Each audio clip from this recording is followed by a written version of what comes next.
अच्छा, जिस तरह हमने देखा था कि हमारे पास जो लास्ट लेक्चर था उसमें हम इंसेंबल मेथड्स को स्टार्ट किया था। इंसेंबल लर्निंग किस तरह से हमें मशीन लर्निंग में फ़ायदा दे रही होती है, कि बजाय हम एक मॉडल पे रिलाय करने के हम बेशुमार मॉडल्स को इकट्ठा करते थे।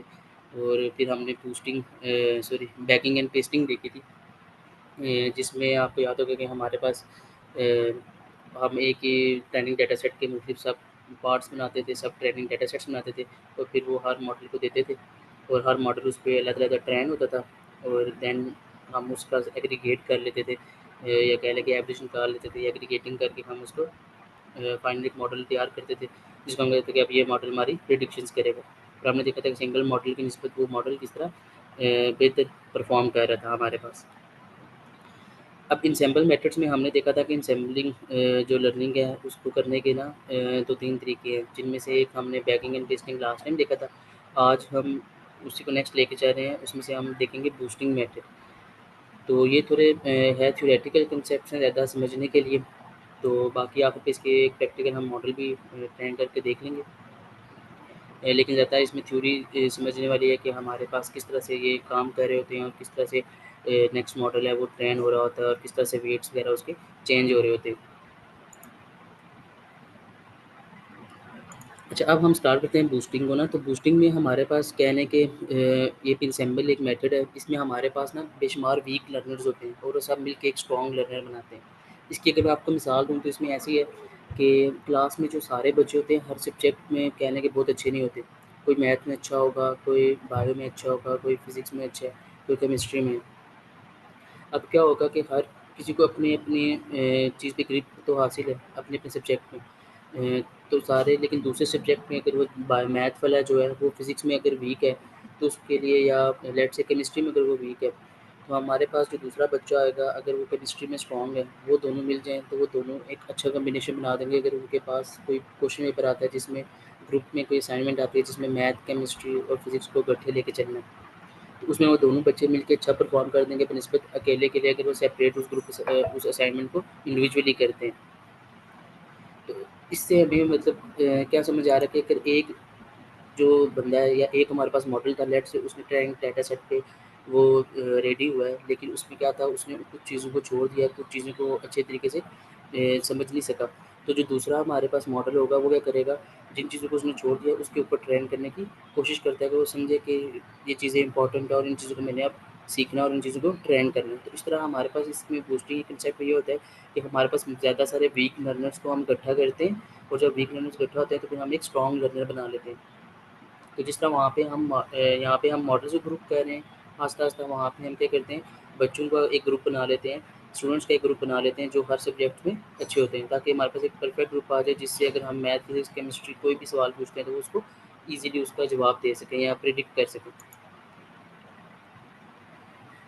अब इसमें हमारे पास बूस्टिंग मेथड्स में से भी कह लें कि आगे जो मशीन लर्निंग में हम मॉडल्स को यूज़ करते हैं मोस्टली वो एडा बूस्ट या ग्रेडिएंट बूस्टिंग का होता है। तो पहले हम एडा बूस्ट की तरफ चलते हैं और देन हम उसके बाद ग्रेडिएंट बूस्टिंग को देखेंगे।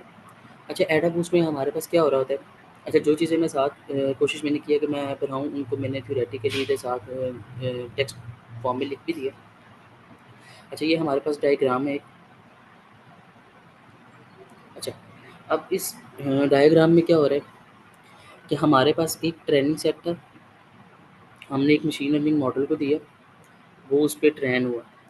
अब जब वो इस पे ट्रेन हुआ तो उसने इस पे कोशिश की है कि वो मैक्सिमम डाटा सेट को फिट करे। अब लेकिन जो चीज़ें उसकी समझ में नहीं आई तो हमारे पास क्या हुआ, जो ये वीक लर्नर था, अब जो बेसिकली हमारे पास कहने के लास्ट मॉडल हमारे पास जो फर्स्ट मॉडल था इसका जो हमारे पास जिस पे वो ट्रेन हुआ, वो अगले मॉडल का ट्रेनिंग सेट बन गया। ये देखिए ना आपको एरो नज़र आ रहा होगा। अब ये जो डाटा सेट है हमारे पास ये बेसिकली इधर आ गया इसके पास। और अब जो नेक्स्ट मॉडल है वो इसके ऊपर ट्रेन हो रहा होगा। तो अब हमारे पास हो रहा क्या होता है एडा बूस्ट में बेसिकली, कि एडा बूस्ट क्या करता है कि वो हमारे पास जब उसके पास कोई भी ट्रेनिंग डाटा सेट हम उसको देते हैं हम, तो वो उस डाटा सेट को कुछ ना वेट असाइन कर देते हैं। अब वेट से हमारे पास कहने के हम मिसाल ले लेते हैं कि हमारे पास ना एक डिसीजन ट्री का मॉडल है, वो ट्रेन हुआ कि उसने प्रेडिक्शंस कर दी है इस ट्रेनिंग सेट के ऊपर ना। अब वो क्या करेगा कि जिस ट्रेनिंग डेटा सेट को उसने मिसक्लासिफाइड कर दिया तो उसका वेट इंक्रीज़ कर देगा। और जो अब से अगला क्लासिफ़ायर आएगा वो जो इंक्रीज़्ड वेट हुआ होता है उसको वो दोबारा चेक करता है, उसके ऊपर ट्रेन होता है और अब वो उसके ऊपर क्या करेगा, प्रेडिक्शंस करेगा। जब वो उसके ऊपर प्रेडिक्शन करेगा तो अब ज़ाहिर बात है जिसका वेट इंक्रीज़ होता है वो उसकी तरफ ज़्यादा ध्यान देगा, यानी कि ये चीज़ ज़रूरी है और मुझे ये चीज़ सीखना ज़रूरी है। तो अगर आप देखें तो हमारे पास जो पहला ये सेट था, इसमें हमारे पास जो प्रेडिक्शन में रह गया था वो ये कह लें हमारे पास डॉट या ये जो डाटा पूल था वो रह गया था। तो जब ये हमारे पास आया इस अगले मॉडल के पास, तो इस मॉडल के पास देखिए इसका कलर चेंज है, यानी कि इसको इसने ज़्यादा वेट असाइन कर दिया कि मुझे ये चीज़ भी समझना है अगले मॉडल में। अब जब अगले मॉडल के पास ये ट्रेनिंग सेट जाएगा तो वो देखेगा कि अच्छा इसका तो वेट इस तरफ ज़्यादा था, यानी कि हमें ये चीज़ भी समझनी है कि ये डाटा पॉइंट आखिर यहाँ पे क्या कर रहा है। तो देखिए अब जब इसने प्रेडिक्शंस किए हैं तो ये इस डाटा पॉइंट की तरफ भी अपने प्रेडिक्शंस को लेके गया। अब इसमें ज़ाहिर बात है कुछ इसने डॉट्स लेफ्ट आउट कर दिए अपने मॉडल ने, इस मॉडल जो कि पिछले मॉडल ने उसको प्रेडिक्ट किया था, लेकिन इस मॉडल ने क्योंकि इसका वेट ज़्यादा था तो इसकी तरफ ध्यान दिया, वो इस चीज़ पे बेहतर प्लान हुआ तो उसने क्या किया इसकी तरफ भी मूव ऑन किया। अब ये जो हमारे पास सेकंड नंबर पे था ये अब थर्ड मॉडल का ट्रेनिंग सेट बन गया। तो अब देखें हमारे पास क्योंकि ये लेफ्ट रह गए थे तो यहाँ पे क्या होगा, यहाँ पे वो इनका वेट इंक्रीज़ कर देगा। तो आप देखें यहाँ पे इनका ये वेट इंक्रीज़ हुआ आपको नज़र आ रहा होगा, यानी कि इनका कलर चेंज है। अब ये जब इस मॉडल के पास जाएँगे, तो अब देखिए हमारे पास क्या हो रहा है, जो उसने प्रेडिक्शंस की हैं, अब वो इनकी तरफ भी ध्यान दे रहा है और साथ में देखिए वो हल्का-सा नीचे की तरफ उसने ड्रिफ्ट भी लिया है ऐसे ही देखिए, ये यहाँ से इस जगह से ताकि वो इस पॉइंट की तरफ इसको क्योंकि याद था कि हमारे पास जो पिछला फर्स्ट मॉडल था उसने इस पॉइंट को बिल्कुल छोड़ दिया था। तो सेकंड मॉडल ने इसका वेट इंक्रीज़ जब किया सेकंड मॉडल के पास तो उसने इसकी तरफ फ़ोकस किया। तो थर्ड मॉडल ने भी क्या किया कि इसको बिल्कुल लेफ्ट आउट नहीं रखा बल्कि इसके करीब से होके गया है, उसके यहाँ पे भी कोई डाटा पॉइंट हमारे पास मौजूद है और इसको भी हमें फ़ोकस करना है या इसको भी ऊपर ट्रेन करना है। तो इस तरह से हमारे पास ये जो कहने के सर्किट है ये लूप है ये चलती रहती है जब तक कि हमारा जो मॉडल है बेहतरीन तरीके से ट्रेन नहीं हो जाता। और ये उसी तरह जिस तरह हमने last time bagging and pasting में हमने देखा था कि हम सीन ट्रीज़ की वैल्यू को सेलेक्ट कर लेते थे, 5 रख लेते थे, 200 रख लेते थे या 500 तक भी रखते थे। तो इस तरह हम मॉडल्स की वैल्यू सेलेक्ट कर सकते हैं कि हमने कितने सीन ट्रीज़ या कितने हमने मॉडल्स इकट्ठे ट्रेन करने हैं। तो ये एडा बूस्ट की समझ आ रही है?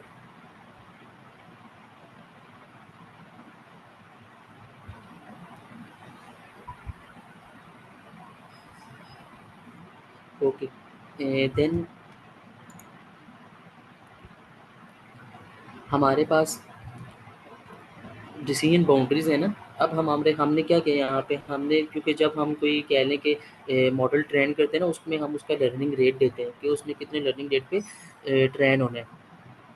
तो अब इसको समझाने के लिए हमने यहाँ पे एक इमेज ले लिया जिसमें लर्निंग रेट एक तरफ हमारे पास 1 है और एक तरफ 0.5 है। जिस तरह हमने रैंडम फॉरेस्ट का मॉडल देखा था, लॉजिस्टिक रिग्रेशन का मॉडल देखा था, लीनियर रिग्रेशन का मॉडल देखा था। तो इसी तरह हमारे पास डिसेंट ट्री क्लासिफायर्स और रिग्रेशन हमने दोनों देखे थे। इसी तरह हमारे पास एक और मॉडल था एसवीएम का ना, एसवीएम क्लासिफायर भी होता है और एसवीएम रिग्रेशन भी होता है। तो अब इसमें हमारे पास हमने कहा कि लर्निंग रेट अगर हम चेंज करें तो उससे क्या इफ़ेक्ट पड़ता है और उसके अकॉर्डिंग हमारे पास चीज़ें किस तरह से चेंज हो रही होती हैं।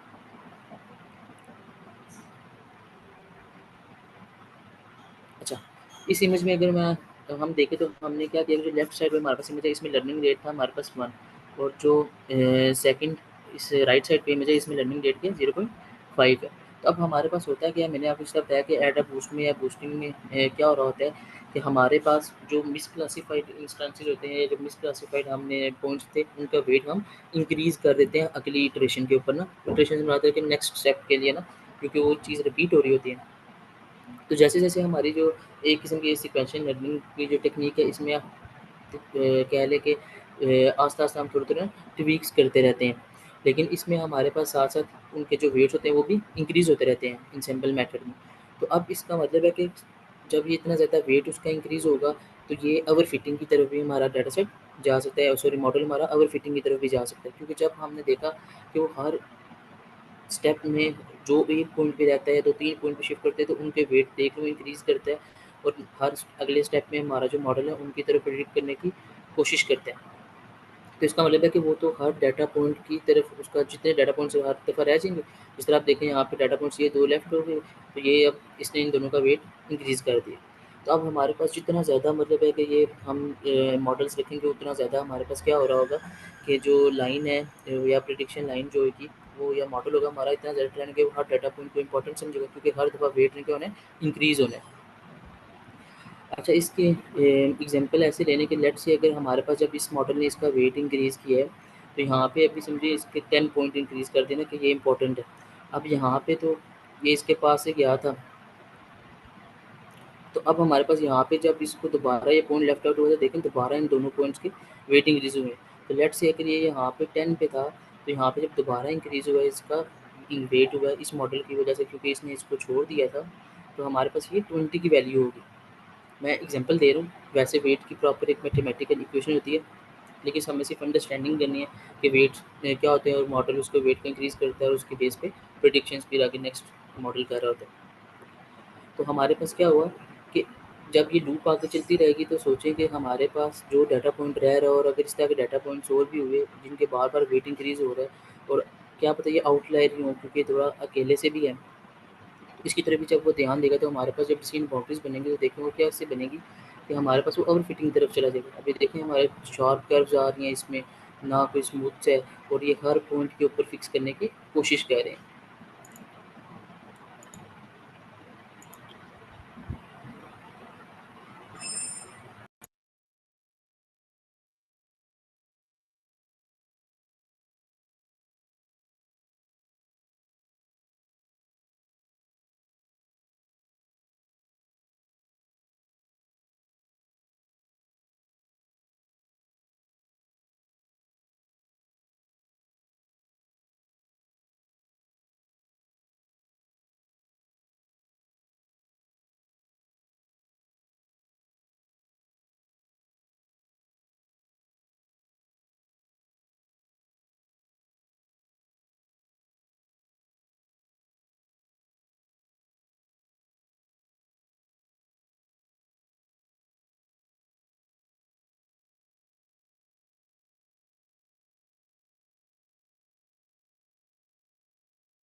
अच्छा, मैं माइक कब से ऑफ था या किधर तक मैंने कराया?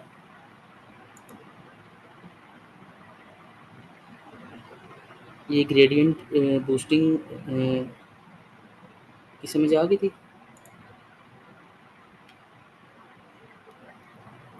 ओके, ग्रेडियंट बूस्टिंग से फिर स्टार्ट कर दें, इस वाले से। इससे ऊपर था जो ये डिसीजन बाउंड्रीज वाला, ये कंप्लीट हो गया था लर्निंग डेट वाला। ओके, लर्निंग डेट के ग्राफ से हम स्टार्ट करते हैं दोबारा।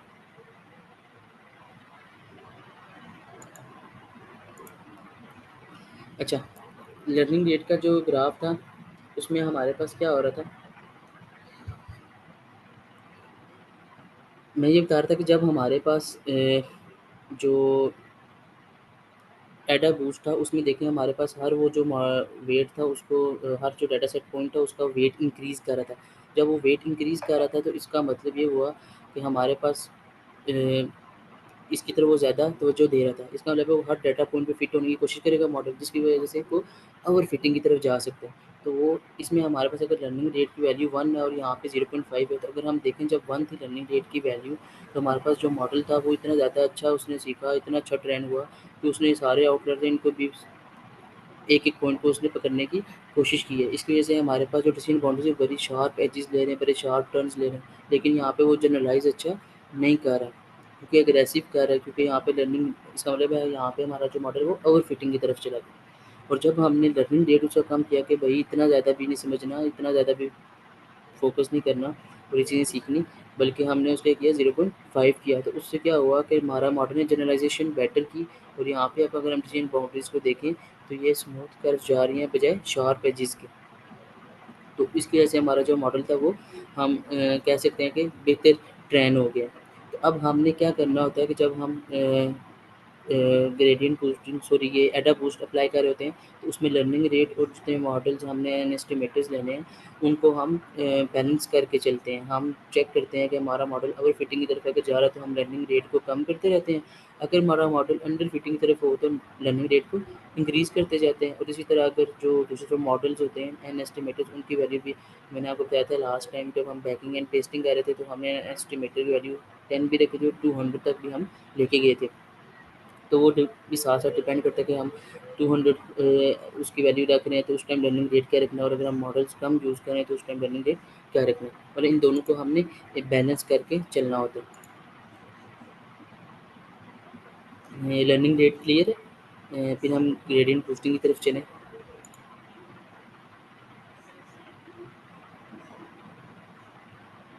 ओके, जिस तरह हमारे पास एडा बूस्टिंग जो मॉडल था वो काम कर रहा था कि हमारे पास जो पिछला नेक्स्ट जो मॉडल आता था वो पिछले मॉडल के प्रिडिक्शंस के जो वेट इंक्रीज़ हुए थे उनके ऊपर फोकस करके नेक्स्ट प्रिडिक्शंस करता था।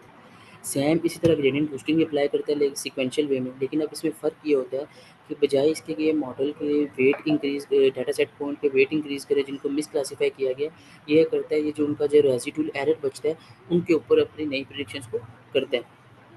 जैसे इसके जो हमारे पास मिसाल है वो ऐसे है कि ये हमारे पास एक ट्रेनिंग सेट था, हमने एक मॉडल हमने क्या किया, ट्रेन कराया। तो अब इसलिए यहाँ पे काफ़ी सारे डाटा पॉइंट्स को लीव करते हैं बजाय इसके कि यहाँ से कर्व ऐसे यूँ आती, ये देखें यहाँ से सीधे नीचे आ गई और यहाँ पे इसने कुछ पॉइंट्स लिए और फिर इधर से ऊपर चली गई। तो अब हमारे पास क्या होगा, जो इस साइड की इनसैम्पल मेथड है, इनसैम्पल मॉडल्स की प्रिडिक्शन है और यहाँ पे सिंगल मॉडल्स की प्रिडिक्शन है। क्योंकि इनसैम्पल में हम मॉडल्स को ऐड अप कर रहे थे, जमा कर रहे होते हैं। तो अब हमारे पास क्या होगा कि पहले मॉडल का जो रेज़िड्यूल बच गया, इस रेज़िड्यूल पे क्या होगा, अगला मॉडल प्रिडिक्शन स्टार्ट कर देगा। अब यहाँ पे जो डाटा पॉइंट्स यहाँ पे कुछ मिसिंग थे, कुछ यहाँ से मिसिंग थे, कुछ यहाँ से मिसिंग थे, वो सारे डाटा पॉइंट्स इसने इधर लिखे और उसकी बेस के ऊपर उस मॉडल ने प्रेडिक्शंस की। अब हमारे पास क्या होगा, क्योंकि ये जो डाटा पॉइंट्स थे वो यहाँ पे मौजूद थे, इनके ऊपर ये नया मॉडल तैयार हो गया। अब इंसेंबल में हमारे पास क्या हो रहा होता है कि वो क्या करते हैं, इन दोनों मॉडल्स की प्रेडिक्शंस को आपस में ऐड कर देते हैं। जैसे ये हमारे पास आपको इक्वेशन नज़र आ रही होगी कि पहली दफ़ा सिंपल एच ऑफ एक्स ही था, एक्स वन ही था, H one of X one. लेकिन जब हम सेकंड में गए हैं तो अब हमारे पास जो ये पहला मॉडल था H one of X one और यहाँ पे H two of X one, इन दोनों को उसने देखें ऐड किया। जब ऐड किया तब एक इंसेंबल लर्नर बना और देखें वो ज़्यादा बेहतर उसके को कर्व्स भी लेके आ गया और सारा उसको डाटा पॉइंट्स के ऊपर से प्रेडिक्शंस भी अच्छे तरीके से करने की कोशिश कर। इसी तरह हमारे पास हम क्योंकि काफ़ी सारे मॉडल्स ट्रेन करते हैं, तो अब इसमें से जो रेज़िडुअल एरर बचेगा, इसके जो पॉइंट्स मिसिंग हैं, इनके ऊपर एक और मॉडल ट्रेन होगा। जैसे लेट्स से H3 है, तो H3 फिर इसमें ऐड हो जाएगा। इस तरह हमारे पास देखें, जैसे-जैसे इनसेम्बल लर्निंग में इंक्रीज़ होती है, ग्रेडिएंट बूस्टिंग में, तो हमारे पास क्या हो रहा होता है कि जो डाटा पॉइंट्स हैं, उनके ऊपर हमारा मॉडल बाकायदा एक-एक पॉइंट को कवर करने की कोशिश करता है। वो प्रेडिक्शंस बेहतर से बेहतर होती जाती हैं।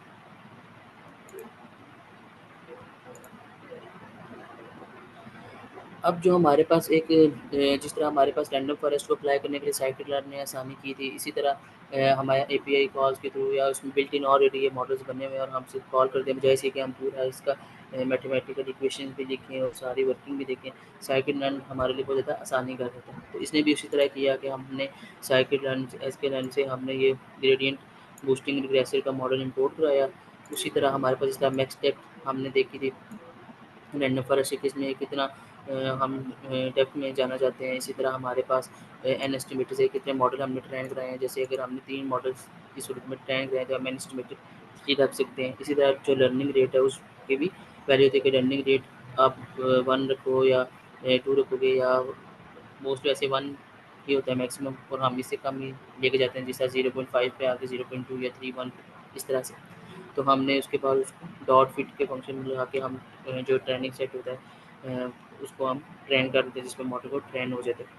तो अब नीचे हमारे पास एक और अगर हम देखें लर्निंग रेट को एन एस्टिमेटर्स की वैल्यू को चेंज करके, तो यहाँ पे जो सैम्पल प्रेडिक्शन थी इसमें जब लर्निंग रेट 1 रखा और एन एस्टिमेटेड 3 था, तो उस टाइम हमारे पास देखें किस तरह प्रेडिक्शन आएंगे।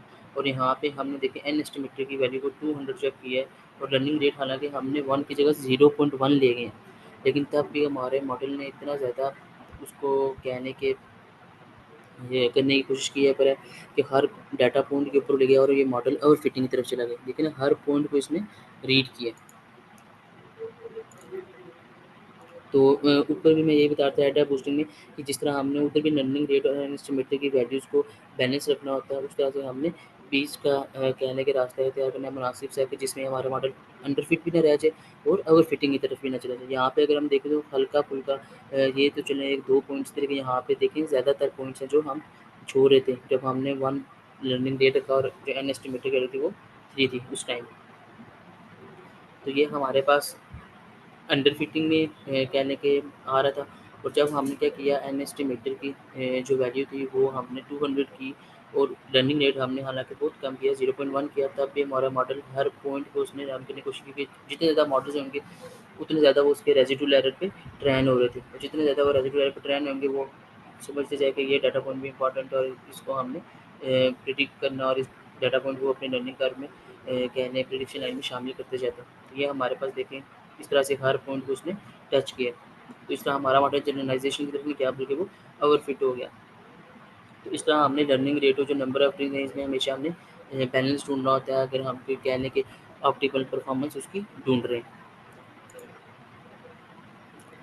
इसकी समझ आ गई ग्रेडिएंट बूस्टिंग की किस तरह से सिंपली एसक्यूएल के थ्रू अप्लाई करना है और बाकी इसकी वर्किंग की किस तरह ये रेजिडुअल एरर्स पे ट्रेन हो रहा होता है और फिर उन सबको हम जमा करते हैं इंसेंबल मेथड में। या रिपीट कर दूँ? ओके।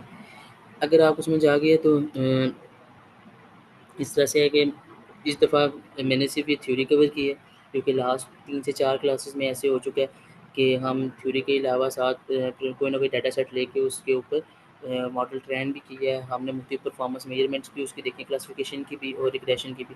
लेकिन मैंने एक भी ग्रुप में सवाल नहीं देखा या एक भी एक्सरसाइज़ नहीं देखी या जिधर आप अपना वर्क सबमिट कराते हैं कि हमने ये ट्रेनिंग की है या हमने ये काम किया।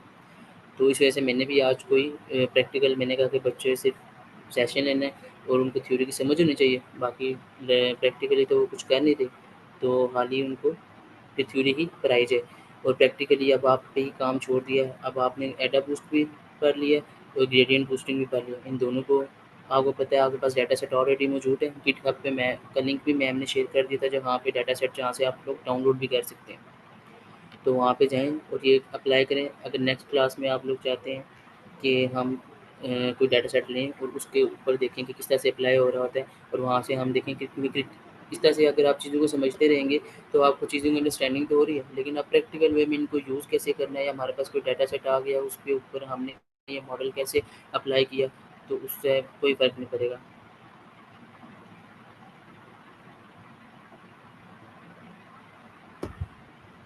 तो क्योंकि जब हमारे पास क्रिटिकल थिंकिंग नहीं होगी, तो हम उस पे कहने के हम उससे सोच नहीं सकते, या उस तरह से जिस तरह से इंडस्ट्री में जब वो भी क्वेश्चंस आएँगे, हम अपने जो इन्वेस्टर्स होंगे या जो बोर्ड मेंबर्स या जो स्टेक होल्डर्स हैं होते हैं, उनको अपनी फाइंडिंग्स बता सकते कि हमने ये काम क्यों किया, हमने ये मॉडल क्यों यूज़ किया, ये सारी चीज़ें। अच्छा, आपने 23 जून को अंडर फिटिंग और फिटिंग वाला हाउसिंग वेबसाइट पर किया। अच्छा, उसका स्केल्ड आर ज़्यादा आया था, तो उसको चेक किया कि किस तरह आप मिनिमाइज़ कर सकते हैं। ओके, 25 और 27 की वीडियोज़ मैं आज मैम को कहता हूँ, वो अपलोड कर देती हैं। बाकी आप अपनी नोटबुक, मुझे नहीं पता कि मैम के साथ किधर शेयर करते थे, या व्हाट्सएप ग्रुप में शेयर कर दें, या गिटहब पे अगर आप लोग शेयर करते हैं तो वहाँ पे शेयर करें, देख लेंगे क्या वजह है कि उसका स्पीड एरर ज़्यादा आ रहा है।